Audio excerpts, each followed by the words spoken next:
तो hello my dear students, welcome back to my channel secret topper. तो student, अगर आप भी इस बार हो क्लास 12th में और आपको 2026 में क्लास 12 केमिस्ट्री का पेपर देना है ना, तो आज का ये वीडियो आप सभी के लिए बहुत ही ज्यादा इंपॉर्टेंट है, क्योंकि आज के इस वीडियो में मैं आपको क्लास 12 केमिस्ट्री के टॉप 5 ऐसे क्वेश्चंस को बताऊंगा ना, जो आपके बोर्ड एग्जाम में लगातार पूछे जाते हैं। देखो, फर्स्ट क्वेश्चन ये है, सेकंड क्वेश्चन ये है, देखो कितनी बार आ चुका है, 2014, 17, 19, 22, 24।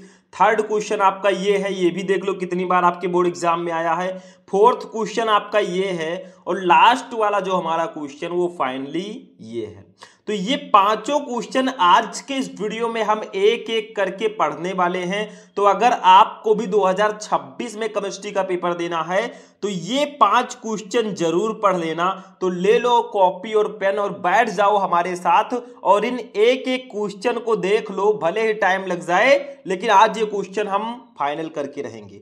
ये हमारे केमिस्ट्री में 2 नंबर और 3 नंबर में पूछे जाते हैं। बस इन 5 प्रश्नों को पढ़ लो, हर साल आपके बोर्ड एग्जाम में आते हैं और इससे बाहर भैया कुछ नहीं आने वाला। तो कर दो इस वीडियो को लाइक और चैनल को सब्सक्राइब करके जो हमारी छोटी सी फैमिली है वो आप भी लोग आगे बढ़ा सकते हैं। तो चलिए स्टार्ट करते हैं भैया। अपने लिस्ट में हम एक एक क्वेश्चन को एक एक करके पढ़ने वाले हैं।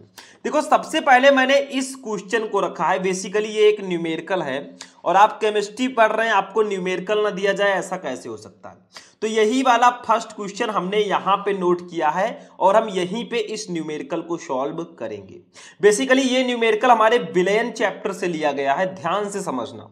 देखो क्या कहा जा रहा है, 1.822 ग्राम कार्बनिक यौगिक जिसका अणुभार 155 है, इसको 100 ग्राम बेंजीन में घोलने पर हिमांक में 0.60 डिग्री सेल्सियस की कमी पाई गई। तो बेंजीन के मोलल अवनमन स्थिरांक की गणना कीजिए। देखो, ये एक न्यूमेरिकल है, इसको मैं आपको बताऊंगा कैसे इसको सॉल्व करेंगे। देखो, ये हमारे हिमांक में अवनमन से रिलेटेड न्यूमेरिकल है, जो कि मैं आपको ऑलरेडी पढ़ा चुका हूं। आप लोग सर्च करना solution full chapter Shubham lecture, आपको वीडियो मिल जाएगा।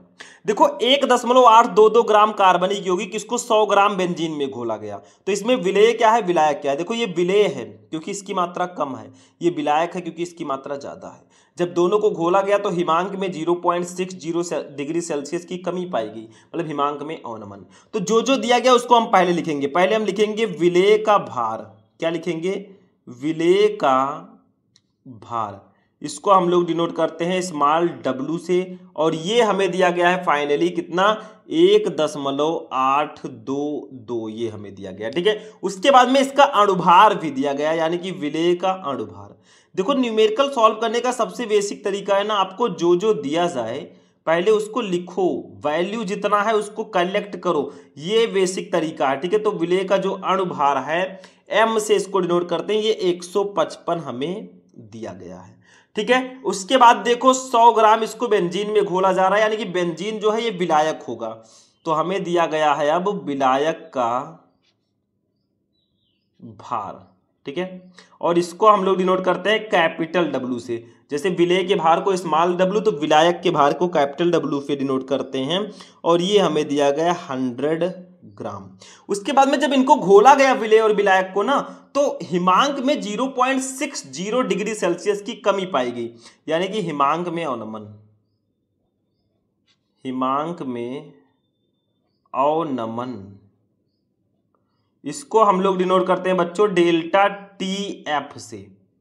देखो, क्वथनांक में उन्नयन को डेल्टा TV से और हिमांक में अवनमन को डेल्टा TF से। ये हमें दिया गया 0.60 डिग्री सेल्सियस। आपको मोलल अवनमन स्थिरांक निकालना है। क्या निकालना है, मोलल अवनमन स्थिरांक, ये हमें निकालना है। और बेसिकली इसको हम लोग डिनोट करते हैं KF से। किससे, KF से, और ये हमें निकालना है। चलो इसको निकालते हैं, कुछ है नहीं इसमें, बहुत इजी है। देखो, एक मैंने आपको फॉर्मूला बताया था मोलल अवनमन स्थिरांक KF का, जब मैं आपको क्वथनांक में उन्नयन और हिमांक में अवनमन को पढ़ा रहा था ना, तब मैंने आपको ये फॉर्मूला बताया था कि KF इक्वल टू होता है m into delta TF into capital W upon 1000 into small W। ये फॉर्मूला होता है मोलल अवनमन स्थिरांक का। आप लोगों को मैंने बताया था डेल्टा टीएफ का formula, delta TF equal to KF into 1000 into small w upon m into capital W। तो वही मैंने इधर उधर कर दिया है, आपका फॉर्मूला फाइनली आ चुका है। अब इसी फॉर्मूले पर हम सारी वैल्यूज को रख देंगे। देखो KF इक्वल टू हमारा हो जाएगा, अब देखो m की वैल्यू कितनी है, m तो हमारा ऊपर दिया ही गया है 155 है, देखो यहाँ पे 155 है, तो m की जगह पर लिख देंगे 155। डेल्टा TF की वैल्यू है 0.60, तो इसको लिख देंगे 0.60 गुणे कैपिटल W की वैल्यू है 100 ग्राम, तो इसको लिख देंगे 100 अपान 1000 इंटू स्मॉल w की वैल्यू है 1.822, तो इसको लिख देंगे 1.822। ठीक है, इतना हमने लिख दिया। अब चलो भैया क्या करेंगे, सबको गुणा भाग कर देंगे, काम हो जाएगा। मतलब आपको कैलकुलेशन तो करना ही पड़ेगा न्यूमेरिकल्स में। ठीक है, तो यहाँ पे KF इक्वल टू हमारा हो जाएगा, देखो 155 को अभी ऐसे रहने देंगे, देखो 0.60 को 100 से गुणा करोगे तो ये 60 हो जाएगा, ये जो दशमलव हट जाएगा और 60 हो जाएगा, अपान 1000 गुणे 1.822, 1000 का 1.822 से गुणा करोगे ना, तो ये जो दशमलव है ये हट जाएगा, 1822 हो जाएगा, क्योंकि 3 अंक पहले दशमलव लगा है ना, तो ये हट जाएगा। अब देखो क्या करेंगे भैया, ये शायद न्यूमेरिकल में पहले भी करा चुका हूं, चलो दोबारा हो जाएगा, कोई प्रॉब्लम नहीं है। ठीक है, तो KF इक्वल टू 155 को 60 से गुणा कर दो तो आपका आ जाएगा बेसिकली 9300 अपान हो जाएगा 1822। जब इनको कट करोगे ना, भाग दोगे तो 5.104 आएगा अप्रॉक्स। देखो भैया गुणा भाग आपको ही करना है, क्योंकि अभी मैं बता भी दूं तो आपको आगे चलकर एग्जाम में तो आप ही को करना होगा। ठीक है, तो KF equal to 5.104 degree Celsius प्रति मोलल, या मोलल इनवर्स भी लिख सकते हैं, मोलल इनवर्स। ठीक है, और यही हमारा मोलल अवनमन स्थिरांक हो जाएगा। समझ में आ गया? तो बेसिकली इसमें कुछ है नहीं, हमने आपको विलेय का भार बताया दिया गया था, विलेय का अणुभार दिया गया था, विलायक का भार दिया गया था, हिमांक में अवनमन भी दिया गया था, हमें मोलल अवनमन स्थिरांक निकालना था। हमने फॉर्मूला लगाया KF equal to m into delta TF into capital W upon 1000 into small w। KF equal to हमने सारी वैल्यूज को रखा, फाइनली हमारा आया 9300 अपान 1822, इसको कट किया तो 5.104 डिग्री सेल्सियस मोलल इनवर्स हमारा आंसर आ चुका है। ठीक है, तो हमारे लिस्ट का जो फर्स्ट क्वेश्चन है बच्चों वो फाइनली हो चुका है। चलिए सेकंड क्वेश्चन देखते हैं, ये हमारी लिस्ट का जो है सेकंड क्वेश्चन है, अपने लिस्ट को भी दिखाते हुए चलेंगे, धोखाधड़ी वाला काम नहीं। चलो भैया दूसरा क्वेश्चन, विशिष्ट चालकता से क्या तात्पर्य है, इसका मात्रक देखिए। व्हाट इज स्पेसिफिक कंडक्टेंस, इकलौता ऐसा टॉपिक ना जो आपके फिजिक्स में भी है केमिस्ट्री में भी है, लेकिन दोनों जगह इसका नजरिया अलग अलग है भाई, वहां पे दूसरा यहाँ पे दूसरा, बट सेम डेफिनेशन है। देखो चलो पढ़ते हैं, विशिष्ट चालकता क्या होता है, व्हाट इज स्पेसिफिक कंडक्टेंस। अब ये हमारे सेकंड चैप्टर विद्युत रसायन का ये क्वेश्चन है, फर्स्ट वाला क्वेश्चन फर्स्ट चैप्टर से था। तो देखो भैया इसको भी पढ़ लेते हैं, क्यों अवॉइड करें इसको। तो देखो विशिष्ट चालकता से क्या तात्पर्य है भैया, तो देखो विशिष्ट चालकता क्या होता है, इसका डेफिनेशन तो बहुत सिंपल है। देखो किसी चालक के विशिष्ट प्रतिरोध की व्युत्क्रम को उस चालक की विशिष्ट चालकता कहते हैं। मतलब अगर मैं अपनी भाषा में बोलूं ना तो विशिष्ट प्रतिरोध की व्युत्क्रम को ही हम विशिष्ट चालकता कहते हैं। केमिस्ट्री में इसको हम कप्पा से प्रदर्शित करते हैं, जबकि फिजिक्स में इसको हम सिग्मा से प्रदर्शित करते हैं। समझे, बस इतना सा अंतर है, यहाँ पे कप्पा वहां पे सिग्मा, बाकी परिभाषा सेम ही है कि विशिष्ट प्रतिरोध की व्युत्क्रम को विशिष्ट चालकता कहते हैं। कप्पा इक्वल टू 1/ρ, वहां पे भी 1/ρ ही होता है। रो क्या है मैं बता देता हूं, रो है आपका विशिष्ट प्रतिरोध, विशिष्ट प्रतिरोध। ठीक है, अब देखो बच्चों एक चीज और समझो यहां पे, अब अगर इसका मात्रक आपसे पूछा जाए, मात्रक तो बेसिकली पूछा ही जाता है, तो यहां पे मैं मात्रक कर देता हूं। मात्रक मैं चाहूं तो डायरेक्टली लिख सकता हूं कि भैया इसका मात्रक होता है ओम इनवर्स मीटर इनवर्स। ठीक है, या इसका मात्रक होता है Simon centimetre inverse, Simon centimetre inverse. ठीक है, ये दोनों इसका मात्रक होता है। बट ये आया कहां से, इसको निकालने के लिए आपको रो का मात्रक पता होना चाहिए। देखो मैं बता देता हूं, बस इतना लिख दोगे काम हो जाएगा, लेकिन मैं बता दूं कैसे मात्रक आया। देखो rho equal to R into A upon L होता है, R into A upon L. R है प्रतिरोध, प्रतिरोध का मात्रक ओम, ए है क्षेत्रफल, क्षेत्रफल का मात्रक मीटर स्क्वायर होगा, और एल है लंबाई, लंबाई का मात्रक मीटर। ठीक है, तो मीटर स्क्वायर से मीटर कट जाएगा, बचा क्या आपका, क्या बचा, बचा यहां पे हमारा रो का जो मात्रक आया वो आया भैया ओम मीटर, ओम मीटर। अब चूंकि मैंने आपको अभी बताया कि हमारा जो विशिष्ट चालकता होता है इसका फॉर्मूला होता है कप्पा इक्वल टू 1 अपान रो, इसका फॉर्मूला होता है कप्पा इक्वल टू 1 अपान रो। तो रो का मात्रक ओम मीटर होता है भैया, तो हम क्या करेंगे, देखो कप्पा इक्वल टू 1 अपान रो के जगह पर लिख देंगे ओम मीटर, ओम मीटर हो जाएगा। ठीक है, अब ओम मीटर को ऊपर लेकर आएंगे तो हमारा कप्पा इक्वल टू हो जाएगा ohm inverse metre inverse, ohm inverse metre inverse. ठीक है, यही तो मैंने अभी बताया था भैया कि ओम इनवर्स मीटर इनवर्स या ओम इनवर्स सेंटीमीटर इनवर्स भी बोल सकते हैं, नो प्रॉब्लम। ठीक है, सेम ही है, बस थोड़ा छोटा मात्रक है बस। तो यही होता है विशिष्ट चालकता, विशिष्ट प्रतिरोध की व्युत्क्रम को विशिष्ट चालकता कहते हैं। Kappa equal to 1 upon rho, rho है विशिष्ट प्रतिरोध, मात्रक इसका होगा ओम इनवर्स मीटर इनवर्स या siemens centimetre inverse. Rho equal to R A upon L होता है भैया, तो इसका मात्रक ओम मीटर, तो कप्पा का मात्रक ओम इनवर्स मीटर इनवर्स। मैंने प्रूफ करना भी यहाँ पे सिखा दिया। चलो इसको भी मैं हटाता हूं और अपने नेक्स्ट क्वेश्चन पे हम लोग चलेंगे। अब देखिए स्टूडेंट, तीसरा क्वेश्चन जो हमारा है हमारी लिस्ट में, वो हमारे सेकंड चैप्टर का एक बहुत इंपॉर्टेंट नियम है जिसको बोलते हैं फैराडे के विद्युत अपघटन का नियम। तीसरा और चौथा क्वेश्चन वही है, मतलब फैराडे जी ने दो नियम दिया था, एक उनका फर्स्ट नियम है, एक दूसरा नियम है। ठीक है, तो दोनों को हम पढ़ेंगे एक एक करके। तो देखो पहले नियम को पहले पढ़ते हैं। फैराडे का विद्युत अपघटन का प्रथम नियम लिखिए, डायरेक्टली आता है ये आपके बोर्ड एग्जाम में लघुत्तरीय प्रश्नों में। ठीक है, या अति लघुत्तरीय प्रश्नों में भी ये पूछा जाता है, और दोनों नियम जब आएगा भैया तो वो 4 नंबर वाले क्वेश्चन में ही आएगा। देखो फैराडे के विद्युत अपघटन का प्रथम नियम है क्या, इन्होंने क्या कहा उसको समझो थोड़ा सा। देखो इन्होंने कहा कि इस नियम के अनुसार विद्युत अपघटन की प्रक्रिया में किसी इलेक्ट्रोड विशेष पर मुक्त अथवा एकत्रित पदार्थ का द्रव्यमान विलयन में प्रवाहित की गई विद्युत की मात्रा यानी कि कुल आवेश के समानुपाती होता है। जैसे मान लीजिए मैंने एक बर्तन ले लिया है कुछ ऐसे,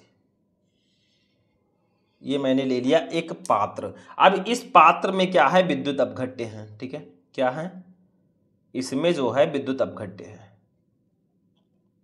अब विद्युत अपघट्य मैं मान लेता हूं कि हमने जो विद्युत अपघट्य लिया है वो NaCl है, मान लीजिए सोडियम क्लोराइड है। अब इसमें क्या है भैया, 2 इलेक्ट्रोड होंगे, अगर ये सेल है तो इसमें 2 इलेक्ट्रोड होंगे, एक आपका हो जाएगा ये वाला इलेक्ट्रोड और दूसरा आपका हो जाएगा ये वाला इलेक्ट्रोड। ठीक है, एक होगा आपका, देखो ध्यान से समझना क्योंकि इलेक्ट्रोड 2 प्रकार के होते हैं, एक होता है कैथोड, तो आपका एक हो जाएगा कैथोड, कैथोड हमेशा निगेटिव होता है भैया, तो ये वाला कैथोड हो गया। एक हो जाएगा आपका एनोड, एनोड, एनोड जो होता है ये पॉजिटिव होता है, तो ये एनोड हो जाएगा। ठीक है, तो हमने क्या किया, एक पात्र ले लिया, एक जार ले लिया है और इसमें सोडियम क्लोराइड विद्युत अपघट्य मैंने ले लिया, इसमें 2 इलेक्ट्रोड हमने रख दिए। अब दोनों इलेक्ट्रोड हैं तो विद्युत अपघट्य भी है, तो इसमें विद्युत अपघटन की प्रक्रिया होगी, यानी कि NaCl का जब विद्युत अपघटन होता है ना, NaCl का जब इलेक्ट्रोलिसिस होता है तो ये टूट जाता है किसमें, ये अपने आयनों में टूट जाता है। जैसे Na+ में टूटेगा धन आयन में, और +Cl- अपने ऋण आयन में ही टूट जाएगा। ठीक है, तो हमने यहाँ पे 2 इलेक्ट्रोड लिए हैं, तो क्या हो रहा है, इसमें जो है इस सेल में विद्युत अपघटन की प्रक्रिया हो रही है। तो कहा क्या गया है, ध्यान से अब समझना, विद्युत अपघटन की प्रक्रिया में किसी इलेक्ट्रोड पर मुक्त अथवा एकत्रित पदार्थ का द्रव्यमान, जब विद्युत अपघटन की प्रक्रिया होगी तो ये जो हमारा इलेक्ट्रोड है ना, इस पर कुछ पदार्थ एकत्रित होंगे। देखो ये पदार्थ है, ठीक है, इसका द्रव्यमान मान लीजिए एकत्रित हुए पदार्थ का द्रव्यमान W है, तो एकत्रित पदार्थ का द्रव्यमान या मात्रा जो होगी ना, वो इस विलयन में प्रवाहित की गई विद्युत की मात्रा यानी कि कुल आवेश के समानुपाती होगी। तो इस विद्युत अपघट्य में उपस्थित जितने भी आवेश है ना उसके समानुपाती होगी। मतलब जब विद्युत अपघटन की प्रक्रिया होती है तो इलेक्ट्रोड पर, किसी इलेक्ट्रोड पर एकत्रित जो पदार्थ का द्रव्यमान W होता है वो इस विलयन में प्रवाहित की गई कुल विद्युत की मात्रा यानी कि कुल आवेश Q के समानुपाती होता है। यानी कि फैराडे के विद्युत अपघटन के प्रथम नियम के अनुसार एकत्रित पदार्थ की मात्रा W is proportional to Q। W जो है वो आवेश के समानुपाती होगा। अब चूंकि फिजिक्स में आपने पढ़ा होगा Q इक्वल टू होता है IT, पढ़ा है कि नहीं?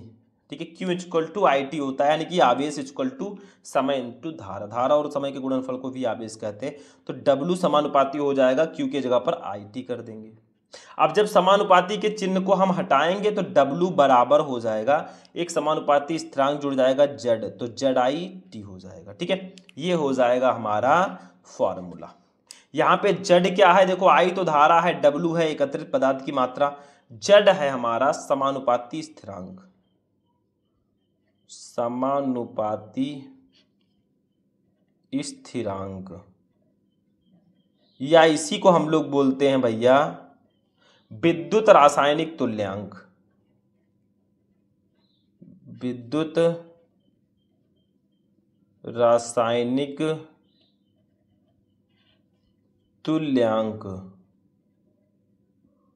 ठीक है, तो यही है आपका भैया फैराडे के विद्युत अपघटन का प्रथम नियम। इन्होंने कहा कि विद्युत अपघटन की जब प्रक्रिया होती है तो इलेक्ट्रोड पर जो एकत्रित पदार्थ का द्रव्यमान W है वो उस विलयन में प्रवाहित की गई कुल आवेश की मात्रा Q के समानुपाती होती है।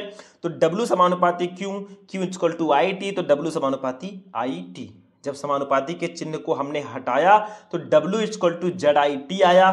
Z है समानुपाती स्थिरांक या विद्युत रासायनिक तुल्यांक। तो आई होप कि आपको फर्स्ट वाला क्वेश्चन तो समझ में आ चुका होगा, मतलब फैराडे के विद्युत अपघटन का प्रथम नियम तो समझ में आ चुका होगा, इसमें कुछ है ही नहीं। ठीक है, चलो अब इसी के बाद हम अपना दूसरा नियम भी देख लेते हैं, लगे हाथ। ठीक है, अपना सेकंड नियम भी देख लेते हैं, इसको मैं हटाता हूं। और जो दूसरा नियम है इसको मैंने क्वेश्चन नंबर 4 पे रखा है बेसिकली। ठीक है, क्योंकि चौथे क्वेश्चन जो है, चौथे में इसलिए रखा है क्योंकि ये बहुत ज्यादा इंपॉर्टेंट क्वेश्चन है। देखो फैराडे के विद्युत अपघटन का द्वितीय नियम लिखिए। ये दोनों नियम बहुत ज्यादा आता है, अलग अलग भी आता है, एक में भी पूछा जाता है। तो चाहे अलग अलग आए चाहे एक में आए, हमें इससे लेना देना नहीं है। हमें तो इस क्वेश्चन को जानना है, क्वेश्चन पता हो वो किसी भी नंबर में आए हम लिख देंगे भाई, नंबर तो हमें मिलेगा ही मिलेगा। तो फैराडे के विद्युत अपघटन का द्वितीय नियम क्या है? Faraday's second law of electrolysis. देखो ध्यान से समझो, इस नियम के अनुसार जब श्रेणी क्रम में जुड़े विभिन्न विद्युत अपघट्यों के विलयनों में समान मात्रा में विद्युत प्रवाहित की जाती है तो इलेक्ट्रोडों पर मुक्त या एकत्रित पदार्थों के द्रव्यमान उनके तुल्यांकी भारों के समानुपाती होते हैं। मतलब जब हम दो श्रेणी क्रम में जुड़े विद्युत अपघट्य, जैसे आपका एक ये विद्युत अपघट्य हो गया, ठीक है, और दूसरा आपका ये वाला विद्युत अपघट्य हो गया। ठीक है, ये दोनों विद्युत अपघट्य देखो इसमें क्या है, विभिन्न विद्युत अपघट्य। देखो ये आपका विद्युत अपघट्य है इसमें। ठीक है, ऐसे मैं कर देता हूं, इसका मतलब है कि इसमें जो है NaCl भरा हुआ है। क्या है?